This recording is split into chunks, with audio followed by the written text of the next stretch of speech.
welcome back to my channel.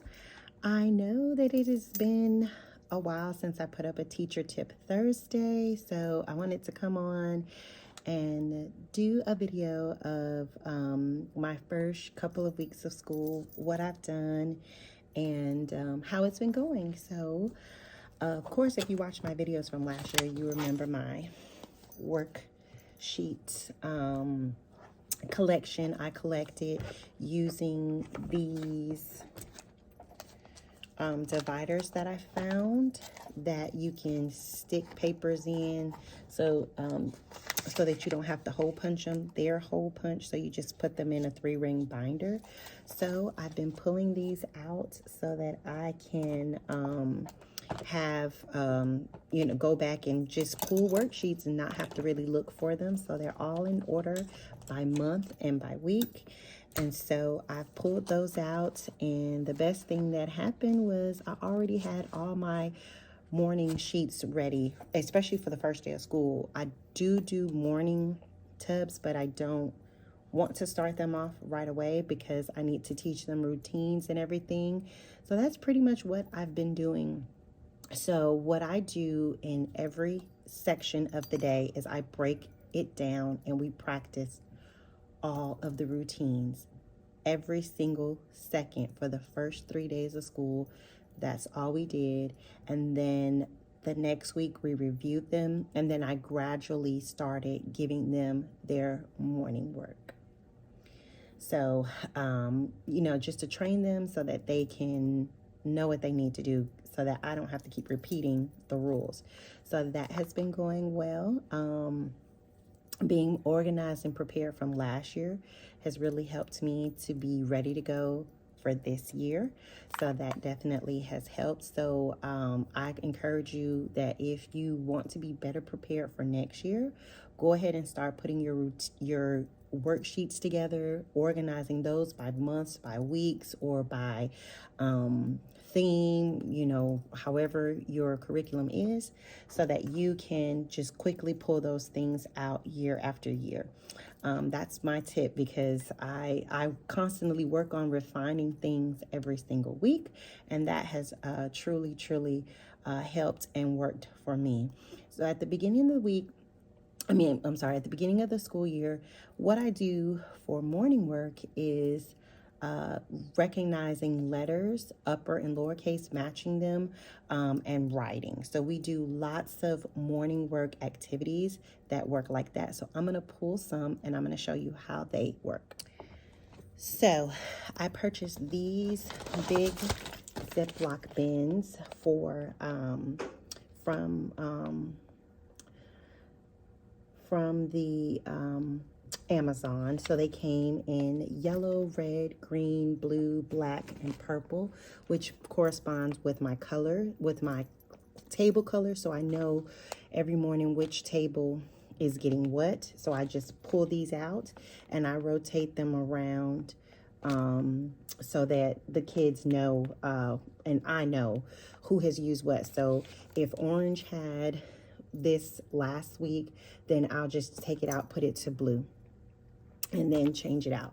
So these are some of the things that they do in the beginning of the school year. So this is a Play-Doh mat of doing Play-Doh. If you don't have Play-Doh, the kids don't know because they can't read yet, you can just have them trace this. So this is one thing that I would have them work on in the morning.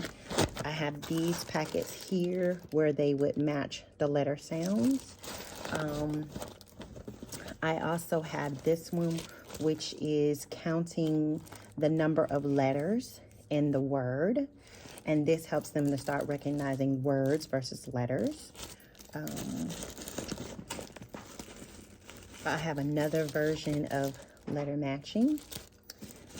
I also have breaking apart sounds with them clapping and just reading words and sounding them out, trying to put sounds together. And I have letter searches. So this is the letter A, and they would just circle all of the letter A's in this box, and then C, B, and it's laminated front and back. And that's pretty much what I will let them do, and I will let them keep practicing it. So for the first week, I will let them practice on the same thing every week so that they can get used to it. And then the next week, I'll rotate and maybe give them all something different. Oh, and I also have this that I like to let them work on as well in the beginning of the school year, sometimes for morning work. And this is building numbers with Play-Doh. So this is something that I will have them do, and I have it housed in this nice little bin. It's a book bin that I got from Target. So it makes it very easy for me to just like go through and just grab everything and put it out. Really easy, really quick way of organizing. And they also have these in a smaller size. So I did order some smaller size ones to kind of help me better organize things, because I have some in here that you have to use clips, the clothespins, and maybe like some magnetic letters and things. So I want to put those together too, but in the smaller ones so that they're not in Ziploc bags. So I've ordered some of those. So those are on the way to help me. So that is what I've been doing so far.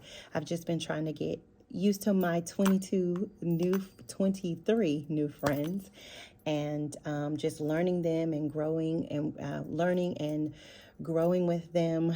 I've been just spending some one-on-one time trying to just get to know them, calling them over to my desk, and just talking with them. And I do that right before I get ready to do some state standardized testing. So we just have a little chat first, talk about them, some things that they like, and then I go from there. I got a lot of information from the sheet that I sent home, my little packet here. My little Meet the Teacher packet that I sent home that I did show some of you all. And so I put this getting to know your child sheet in there, and this has really given me some information. So I kind of piggyback, and it has a back side to it, so I kind of piggyback off of that, and just talk to the kids, and they're like, oh, you knew that I do that, you knew that I like that. So it kind of helps to build a connection with them. So that's pretty much what I have been doing for the first week of school, just trying to get the kids used to the routines and the processes, trying to help them to stay organized. The caddies that I'm using now in my class are really, really helpful. They were a little on the pricey side, but they are very helpful. So let me show you all those. So these are the caddies. So it's been helping stay organized. Scissors go in one place, glues, dry erase markers, things like that, crayons, everything they know where it goes. I'm not going to label it, but I did want to talk to y'all about my tracking system. So this is their name tag. Here I will be tracking how many sight words they know. So I have a template where I just slide it in. And here I'm going to be tracking how many letters and letter sounds that they know. So I can definitely link that for you guys if you're interested in getting more information on that. But I am planning on updating that every 6 times throughout the year, because we have 6 checks that we do throughout the year. So I had to finish up the video at home because the next day, because I realized that I thought I pressed play, but I did not press play. So the 6 times a year that I do the checks, I will talk to the students, have a data chat about where they are on those particular goals, their sight words and their letter naming and their letter sounds. And we will put those cards in there so that the students always know that where they are, they know a goal that they need to meet, and the things that we're doing to work towards that. And that is really a part of us being a leader school, which is really helping the students learn how to take ownership for their work and how to set goals and how to track their goals and how to identify certain things that they can do, just 1 or 2 simple things that they can do to help meet those goals. And I know that probably seems like a tall order for kindergarten students, but It actually really works, and I definitely will probably be making more videos since I am in this new leadership role of how our school is doing that and how we're tracking those things and what's been working for us. So definitely stick around for the rest of these videos, and those are the tips for the beginning of the school year. Thank y'all for watching, and I'll see y'all in the next one.